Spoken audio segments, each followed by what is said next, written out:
SB19 fans nalungkot sa mga naging pahayag ng Mahalima lalo na ang kay Estel. Panoorin. Hindi ko alam kung kailan to. Hindi ko alam kung saan nanggaling yung mga mensahe ng ating Mahalima SB19 na sinasabi dito is yung naging pahayag ng Mahalima raw, no. Okay, so sinend lang sa akin to yung content na to or yung video na to ng isa sa ating solid supporter, solid viewer na si Ma'am Josie G. Ma'am Josie G, shoutout sa iyo. Thank you so much sa pag-send mo sa akin nito para gawin nating content. Okay, so syempre, salamat kay Showbiz Snap sa upload niya na to, sa video upload niya. So gagamitin lang po natin yung content niya po, ano. Shoutout sa iyo, Showbiz Snap. Okay? So SB19 still nakakaiyak ang naging mensahe. Fans ng SB19 nalungkot sa mga pahayag ng Mahalima. Alamin. Ito yung pinaka-title nito, ano. Okay? So mga madam sir, parang nakikita-kita ko na yung nilalaman ng content na to, yung nilalaman ng video na to is malungkot, no. Hindi ko sure kung ano yung mga mensahe na to, kung saan galing, kung saan, kung kailan to yung sinasabing mensahe ng ating Mahalima dito. Okay? So, pero ganun pa man, syempre, dapat nating panoorin to para malaman natin. Okay? So, kasi nakita ko yung thumbnail, parang lungkot nila rito, no? Lalo na kay Estel, okay, no? Okay? So, okay, so mga madam sir, samahan nyo po ako, panoorin po natin to. So, sabay-sabay nating alamin kung bakit nga po ganito. Yung mga mukha ng ating Mahalima, napaka-emotional, no? Okay, so wala na pa tumpik-tumpik pa. Let's go. Play natin to.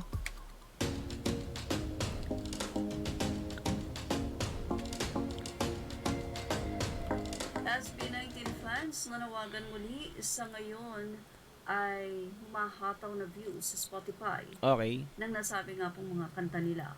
Spotify theme for SB19 Simula at Wakas EP has Okay. officially surpassed So, bago yung pinaka main na nilalaman na itong video na to na sabi ng title. So, meron pa siyang Spotify theme for SB19 upload. Okay, so meron parang pasisiyahan muna tayo bago tayo maging malungkot mamaya. Okay, let's go. Tuloy to. 100 million streams on Spotify, Mm. achieved in just 142 days since the release of Oh, its grabe, first no? track, Damn. 140 days pa lang meron ng 100 million stream on Spotify ang Simula at Wakas EP ng ating Mahalima. Wow, grabe. Ang laki. 142 days since the release of its first track, Ayan, no? Damn, on February 28, Ayan, so February 28 na-release yung This Dam. marks the fastest streaming milestone amongst SB19's trilogy. This achievement wouldn't be possible without you. Your dedication, your love, your endless support. Yeah, para sa mga 18 yan. Salamat 18. Let's continue to stream, share, and celebrate this Yes. era together. Nagsimula pa lang tayo dahil malayo pa ang wakas at paano natin hihigitan Oh, ang sagad angas. na.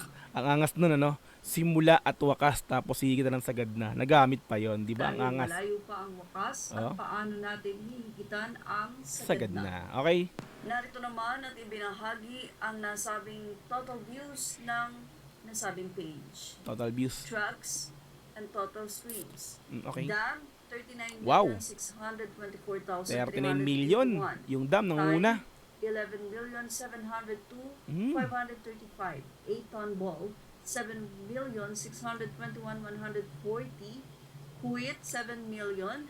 Shooting for the stars, 6 million. million. Dungka, 14 million. And Dam extended Okay, so 13 pumapangalawa sa Dam yung Dungka with 14 million.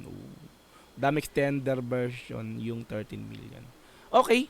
So ito yung pinakang views ng ating Mahalima sa Simula at Wakas na EP nila. Dito nga po sa Spotify. May total siyang 100 million. Wow. Solid, no? million. Dungka, 14 million. And Dam extended 13 million. For a total counts of 100 million 324,194. Congratulations SB19. Congrats. Supportive Grabe. talaga ng inyong mga fans. Matik. At mula naman sa naging post ng Facebook na Riza Marie Minas Lopez. At ito ay mula kay Jane C. TikTok. Ibinahagi niyang isa-isang mensahe ng SB19 sa kanilang So parang luma na yung photos. Parang ang tagal na neto. No, nagkakamali, no? Parang Siguro mga around 2021, 2020, ganun. Anyway, Ibinahagi niyang isa-isang mensahe ng SB19 sa kanilang naging concert. Mula okay, sige, balik ko nga. Ano daw? Balik ka nga. isa-isang mensahe Balik ka pa. Genesee TikTok, ibinahagi niyang isa-isang mensahe ng So yung ibinahagi nun, no? Galing sa TikTok pala to, yung ano na to. Okay. SB19 sa kanilang naging concert. Okay. Mula kay Josh, sinabi nitong darating ang panahon na hindi nyo na kami kailangang ipaglaban. Grabe naman. Darating ang panahon, hindi nyo na kami kailangan ipaglaban. Bakit, Josh? Ba't ganun? Darating ang panahon. O sa bagay, di ba? Parang sinasabi nila dito na parang, ewan ko, basta, parang may ibang nilalaman yung kay Josh na yan. Darating ang panahon na hindi nyo na kami Kailangan kailangang ipaglaban. Say naman ni Pablo. Probably, hindi naman forever ang SB19. Kumbaga, parang tayo, star na nakikita lang sa kalangitan at tatakla. SB19 is SB19 na yan. No? Mag-stop man kayo, no? Hindi man kayo maging active, may SB19 pa rin. So, hindi man kayo magsama-sama para gumawa ng movement, ng kanta, ng ano, di ba? Hindi na kayo tulad maging active tulad ng ngayon, no? SB19 pa rin. So, hindi na mawawala yan, no? So, dito parang nakikita ko, no, nagpapahiwatig na sila rito talaga, no? Parang sinasabi nila dito na, di ba? Walang forever, kumbaga, salamat sa suporta nyo, pero magkakaroon tayo ng kanya-kanyang buhay. Parang ganun, no? Basta, may nakikita-kita na ako dito kay Josh tsaka kay Pablo mensahe, no? Talatak na lang tayo sa kalangitan na parang bituin, parang ganun, ano? Grabe naman yan. Wag naman ganyan. Ako po. Tayo, star na nakikita lang sa kalangitan at tatakla. Maikli naman ang pahayag ni Justine at Ania kapag nag-stop na kami, ibig sabihin, we made it. Kapag nag-stop na kami, nagawa na namin yun nung lahat, no? Wag kayong mag-i-stop. Ay nako, ang daming malulungkot talaga dito, no? So, kasi pag nawala ang SB19, maraming talagang kumbaga, parang malulungkot talaga ng tuluyan, no? Yeah, pero sana naman, 'di ba? Kung ganun man darating sa puntong ganun, 'di ba? Syempre hindi natin may iwasan, magkakapamilya talaga yung mga 'yan.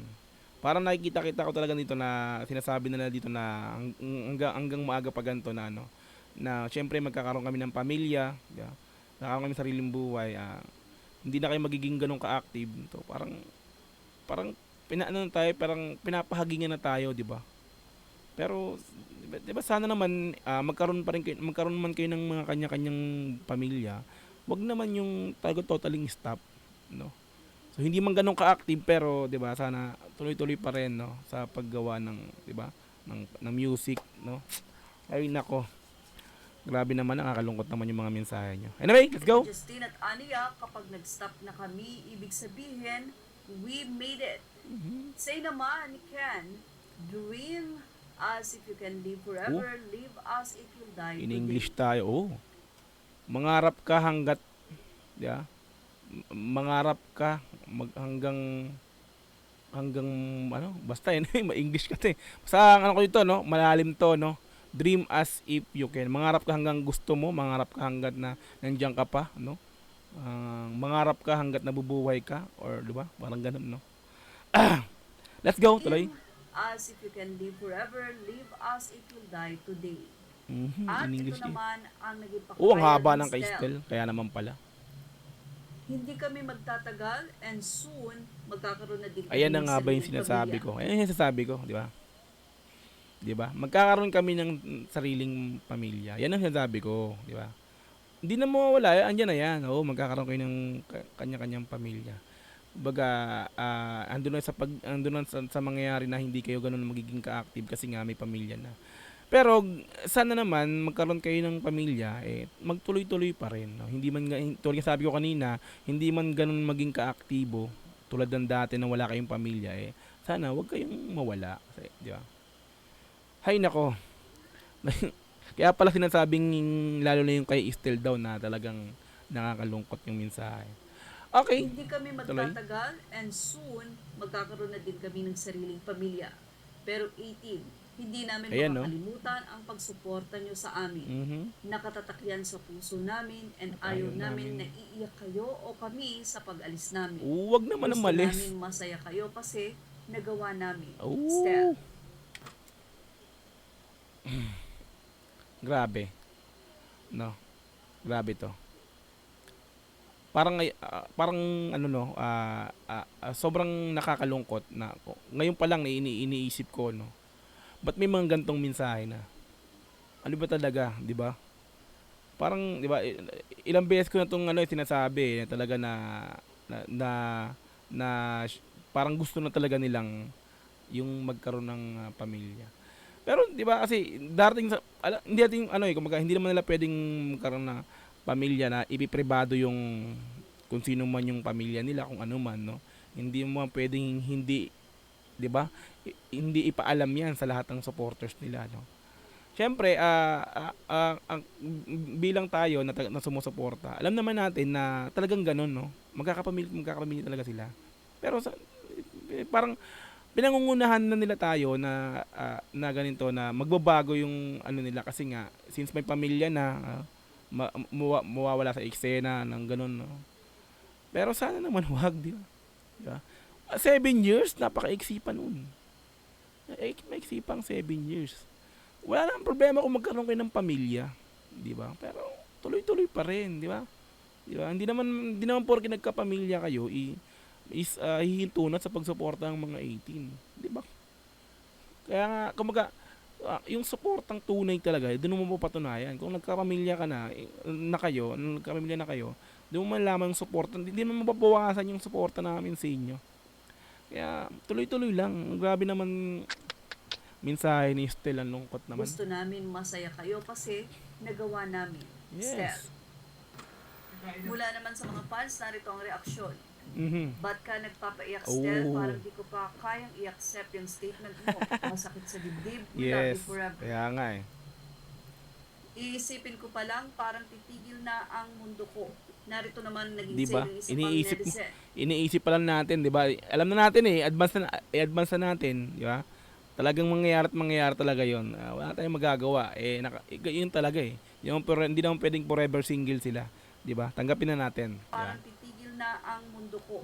Narito naman naging say ng isa pang netizen. Mhm. It really hurts Oh, ang magmahal ng ng ganito. ganito. Kung sino pang pinili mo, hindi nakuha ng buo. Ang ganda Kinuha sa rap line ng isang rap song to, no? Sa GG Rapper. So, di ko na kailangan bangin si mga gagang rapper to. Basta ganun yun, GG Rapper yan. It really hurts ang magmahal ng ganito kung sino pang pinili mo hindi makuha ng buo hanggang gano'n na lang kailangan ko itong tanggapin. Di Shoutout sa'yo, Jacqueline Lichoco, Leo Sala. Ayan, so kinuha mo yung rap line ng kabet na kanta ng GG Rapper. Ang kalit. So, let's go. na lang na kailangan ko itong tanggapin, iiyak ako kay Stel. Say pa ng ilang netizen, Stel, kahit nakamit nyo na at may pamilya na kayo, O yan, di ba? patuloy nyo pa rin kasi sayang naman Yan yung sinasabi ang ko. fans nyo. Tama nga. Hanggang able pa kayo, mag-gento pa din kayo at Mag-drip-drip. Yes. Well, yan nga ang ating showbiz stop update. Images Dapat are ganun. all credit to the rightful owners. Please Diba? like, share, and subscribe. O, diba? So, yun na nga, no? Okay, so, end na. Like natin ta. So, yun na nga, no, mga madam, sir, no? Dapat naman sana ganun, no? Wala namang problema kung may pamilya na ang SB19, di ba? Inisip kasi nila na baka pag nagkapamilya kami, malaman yung may pamilya kami, malaman yung may mga kanya-kanya na kaming di ba, girlfriend, mga ganyan, di ba? Is baka mabawasan yung suporta nyo. Wag naman, hindi naman ganun. Hindi naman kailangan umistop kayo. Kumbaga, no? Tuloy lang, di ba? Wala namang problema yan kahit may pamilya na kayo, di ba? Hindi naman mababawasan yung pag-support namin sa inyo. Di ba? Kasi tanggap naman na ng 18 yan na hindi habang buhay is single kayo. Di ba? Hindi naman habang buhay is wala kayong ganyan lang ng wala kayong pamilya. Lahat naman talaga dapat lahat naman talaga ng 18 tanggap yan. Di ba? Kaya sana wag kayong huminto, no?